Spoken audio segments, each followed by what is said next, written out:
Hello. If you're watching this video, you are a child or a youth volunteer at Steel Creek Presbyterian at Pleasant Hill, and we appreciate the time and effort that you are willing to give to our children and youth.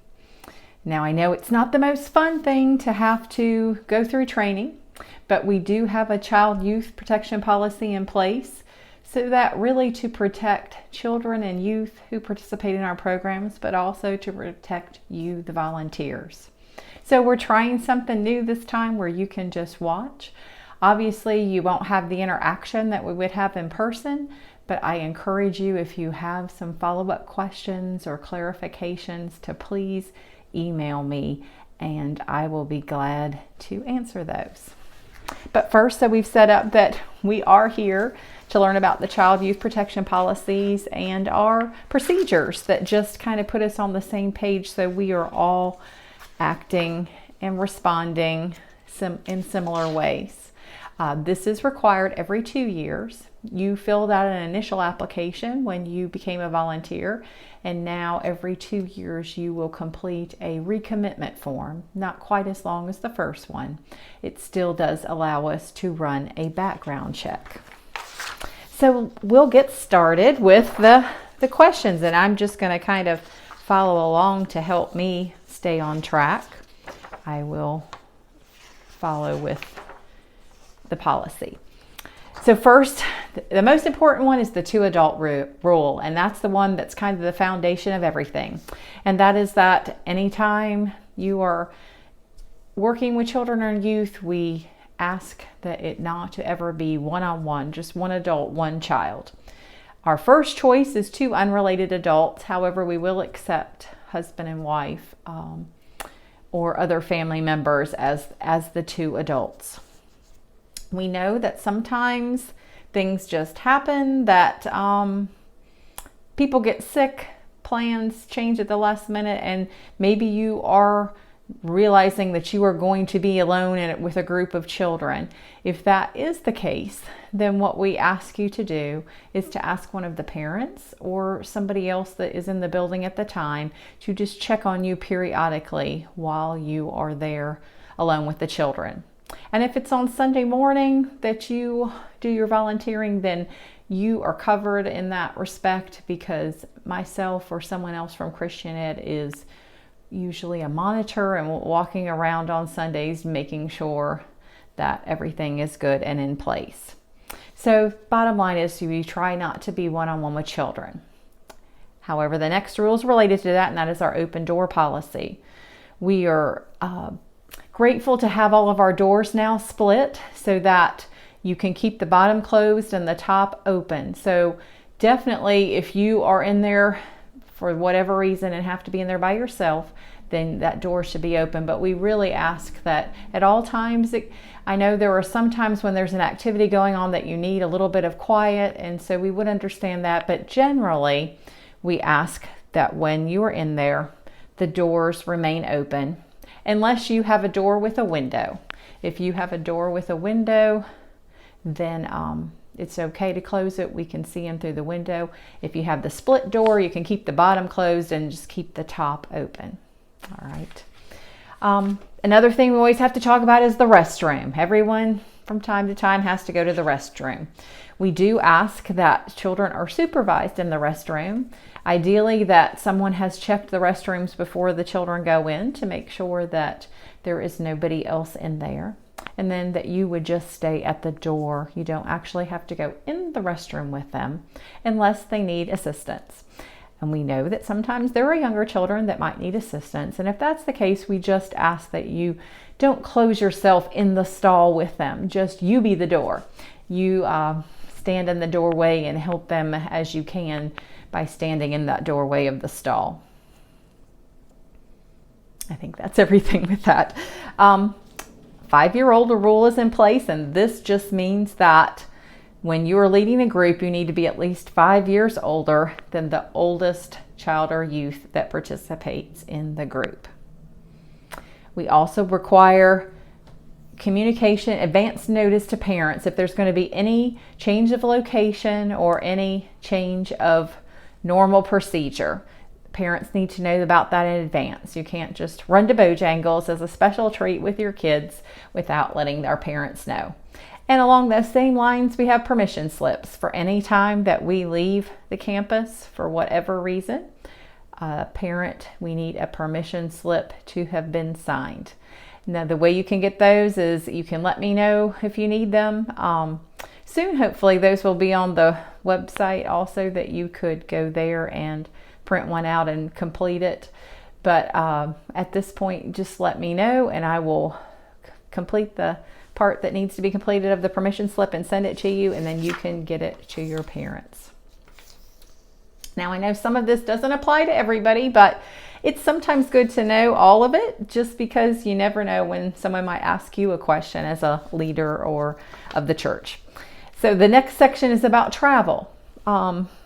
Probably not for our young children, but we do have Club 345 that travels, and then the youth many times travel. So we just need to emphasize on that the 2 adult rule definitely still applies whenever you're in an off-site activity. However, there is an exception for the driving. We know sometimes that you don't have enough adults to have 2 adults in every car, but as long as you are all caravanning together and it's not just 1 adult and 1 child, but several children and 1 adult driving in a caravan to an event is okay. As far as youth that drive, no youth can drive anyone else except a sibling to an off-site activity. And no youth may drive themselves to an activity that's outside of Charlotte, that's out of town. Now, I know we live close to Fort Mill, York, South Carolina, things. Those I think would be fine, but we would do them on a case-by-case basis. And then when you're on an off-site activity, no one can leave with a person other than their parent without prior parental permission. And then if we're doing any overnight, chaperones must be at least 21 years of age, and there needs to be a male chaperone and a female chaperone present for any overnight trips. All right, I think that's travel in a nutshell. Social media. I know, again, this may not apply to all of you, but kids are actually becoming active on social media younger and younger. We used to just talk about Facebook, but I mean, this would be any kind of interaction online. It could even be gaming with them online, or Instagram, any of the other forms. So the first thing on this is that you as the adult never request to be connected to them. I know it's called friend in Facebook, but the request should always come from the child or the youth, not you, to be connected to them. And then you should only have social networking relationships with those children or youth that you are actually involved with at the church, with the program or class that you are leading, not just someone random that you don't really have any connection to.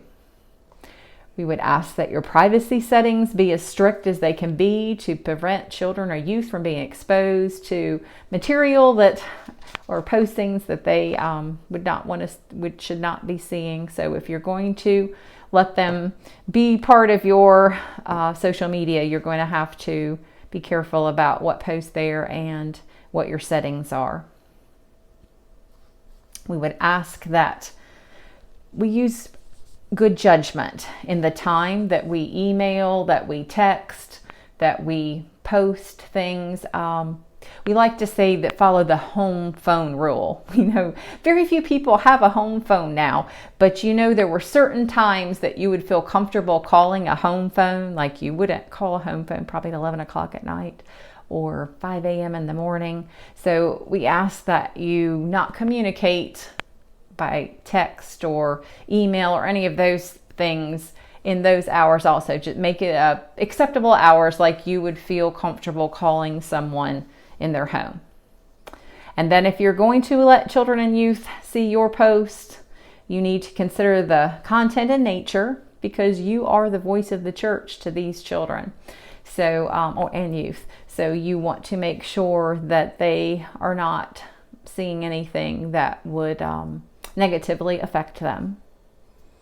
And then sometimes we know that text messaging is great for quick things, but if you start to have a emotionally charged situation or something that there's a disagreement or someone is upset, we would just remind you that face-to-face meetings are the preferred mode of communication for situations like this. Sometimes emails and text, you can't get the emotion behind them and things get misinterpreted, so really a face-to-face conversation is best. When you're posting pictures, make sure that you never identify any child or youth. You can just say the youth group or Club 345. That's not even one of yours. Basic training, any of those things, you can just say, the whole as a group, but we do not allow them to be identified. And we also do get photo releases every year, and you will receive a list of children. If there are some children that are not approved to be posted at all, and so you'll need to be aware of that. If there is a child that has that designation on their photo release, I will let you know. And then you know that you cannot post their images at any time, even if you're not identifying them, you cannot post them. Also, just keep in mind that we want to post pictures that depict the youth and children in a positive light, nothing that would make them feel self-conscious or embarrassed or vulnerable.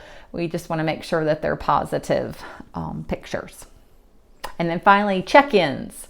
When you're checking in or tagging, you do not tag children or youth or check them in, again, because we are keeping them anonymous.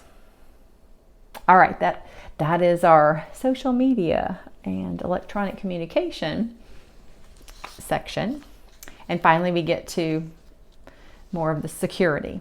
And I talked a little bit about drop off and pick up in the off-site section, but now we just want to talk about in regular church activities. It is required that parents dropping the child off will also pick the child up. If there will be anyone other than the parents picking the child up from an event, the chaperone in charge must be notified who will be picking the child up. This applies for Sunday school and jaywalkers on Sunday morning also. We don't want any siblings picking up unless the parents have given permission for that. And so in cases when someone other than the parent is picking up, if the prior notification is not given, then we will contact the parents to make sure that is authorized. So we will take a phone call or a text to approve that. Again, that probably applies more for off-site activities or youth group. On Sunday morning, parents should be there in the building, so we just need to make sure the parents are picking up. Evacuation policy. Hopefully we'll never have to use it. Hopefully we'll never have to use a lot of these things, but it's just good to have policies and have it down. So evacuation, if there is an emergency that we need to leave the building, where we take the children is to the picnic shelter. And if you haven't seen the picnic shelter, when you're multi-purpose room, that area behind the multi-purpose room on the McDowell Park side of the property, there is a picnic shelter. That is where we'll gather with the children, and then that will be an announcement that the parents will know that is where they need to go. And finally, first aid. You are all allowed to administer first aid when required. First aid kits should be in every classroom. And there's going to be another part of this video where you're going to see where things are located. So I will show you what that usually looks like. It's usually in a little red packet. But the main first aid kit that has more than just your basics in it, it has a lot of other things, is located in the main office. Again, I will show you where that is.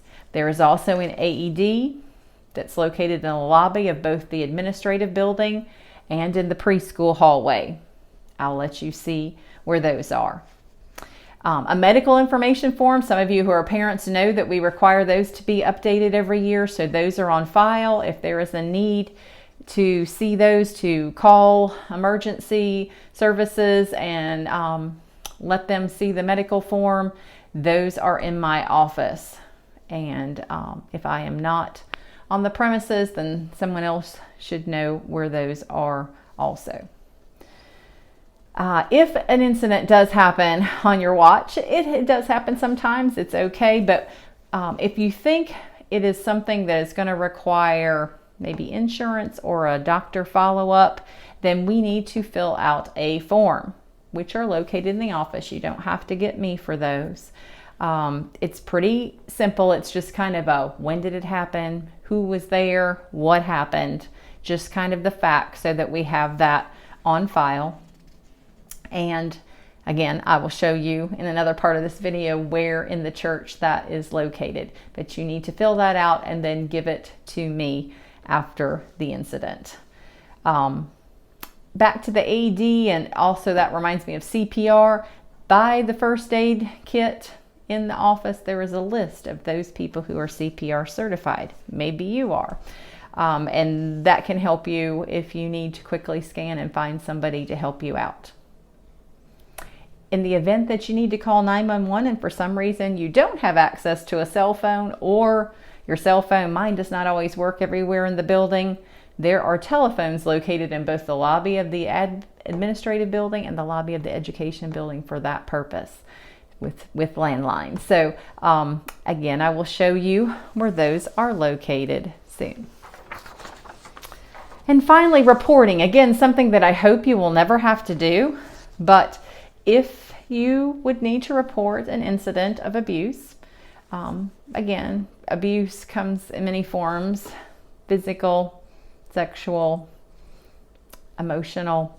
If there's any reason that you think something needs to be reported, you are protected under law. If it's best to report if you have some suspicion than not to report at all, and you are protected under the law. If it turns out to be that nothing is wrong, you are not liable. But there are forms, again, to kind of keep as few people in the loop as possible in case there is really nothing happening. You will pick up that form yourself. It's where the incident forms are for the injury that I was just talking about, and I will show you in the later part of this video where that is. But you will take that, it's called a detailed incident report, and you will turn that into the head of staff, which right now would be Pastor Jeff, the minister, or the clerk of session. And then they will take it from there. It may require you at some point to talk to law enforcement or social services. But again, I would not be involved, so that if it doesn't turn out to be anything, then I don't know anything that has happened. But we want to take every allegation seriously.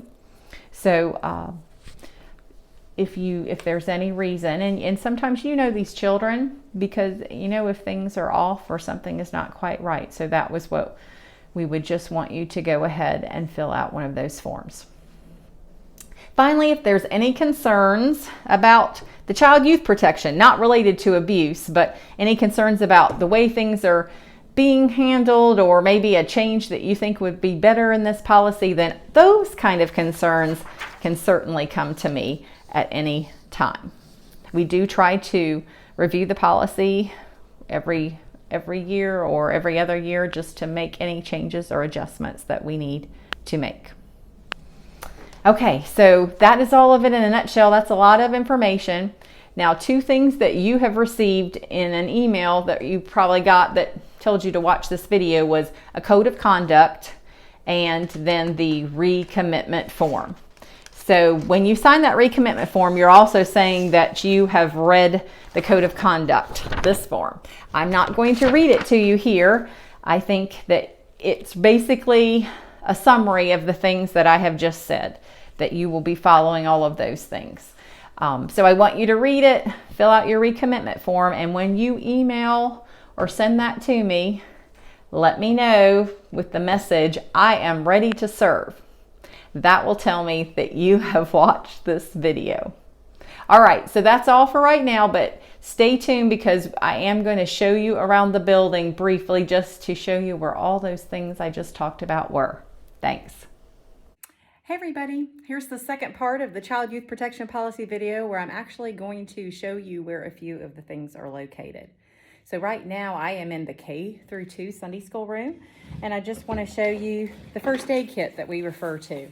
This little red bag should be in all the classrooms. So maybe the first time that you volunteer, that is where you look for, and just make sure you know where it is. That just has some basics, your gloves, your antiseptic, some Band-Aids. So I'll show you where the big kit is later. But so that is in every classroom. Something else that is in every classroom, and I'm coming to walk by the door, and I will show you. By the door, there should be an evacuation route posted and an allergy list. They're in yellow paper to kind of make sure to get your attention. Now we post all allergies, not just those for the room, just to make it easier. And so when they move from room to room, we have that information. So evacuation route and allergy. Remember, the evacuation route will take you outside, but then you would go to the picnic shelter. Okay, so now I'm going to be walking the hallway and going to the education lobby, the education building lobby. There's something that I want to show you there that a lot of times when I say it's here, people just don't believe me, or they don't know that they've ever noticed it. But there is a regular telephone, a good old push button telephone here in case of emergency, and maybe your cell phone is dead or you're not getting a good reception. Let me just show you. So here are the back door, here are the front doors behind me. So you would come in, and it's straight on the wall here is a regular phone. So if you would need to dial 911 and you can't get your cell phone to work, that will do it for you.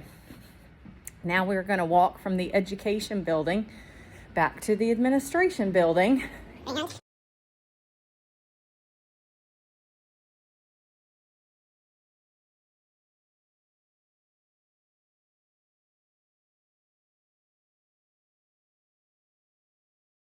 At the entrance to the administration building, and if I look directly to my left on the table here, you will see another telephone. Oops, there we go.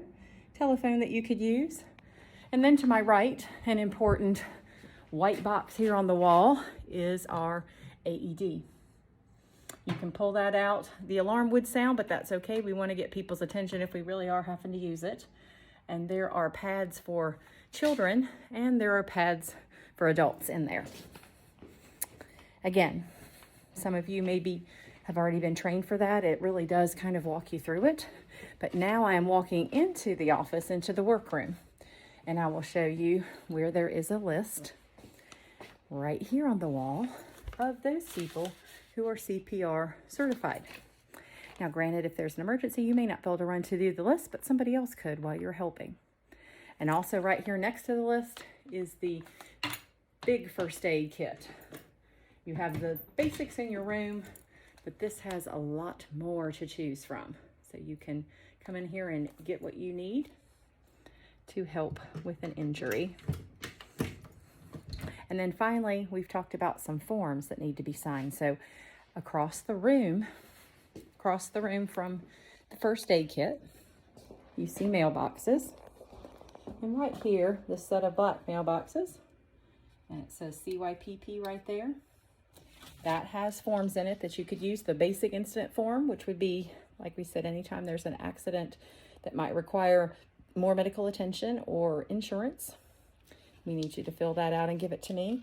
And then also the form about if you suspect any kind of abuse or something going on, you would fill that out and give it to Pastor Jeff or Clerk of Session, which right now is Walter Neely.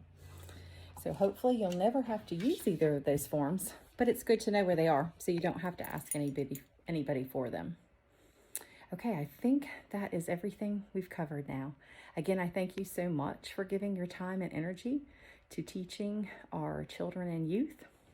And as always, if you have any questions, let me know. Bye-bye.